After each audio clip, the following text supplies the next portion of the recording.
আপনারাই দেখছেন কিন্তু আমরা সবাই এখানে আছি উৎসব মুখর পরিবেশে, আনন্দঘন পরিবেশেই কিন্তু শান্তিপূর্ণভাবে সকাল 8টা থেকে ইভিএমের মাধ্যমে ভোট গ্রহণ চলছে। ডিজিটাল বাংলাদেশ কিছুক্ষণ আগেই জেলা প্রশাসক যেটা বললেন, খুব চমৎকার পরিবেশে সবার মধ্যে স্বস্তির ছাপ আমরা দেখেছি, আপনারাও কিন্তু দেখছেন। আর নিরাপত্তার কথা যদি বলেন, দেখেন এখানে দুটি উপজেলায় 6000 নিরাপত্তা বাহিনীর সদস্য কাজ করছে।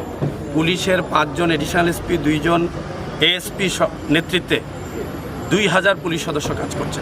আনসারের প্রায় 4000 সদস্য, মোবাইল স্ট্রাইকিংয়ে র্যাপিড অ্যাকশন ব্যাটালিয়ন এবং বিজিবি কাজ করছে।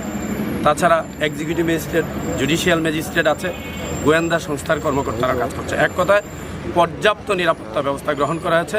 আমি যেটি বলি, নিরাপত্তার চাদরে মনিরামপুর এবং কেশবপুর ঢাকা আছে।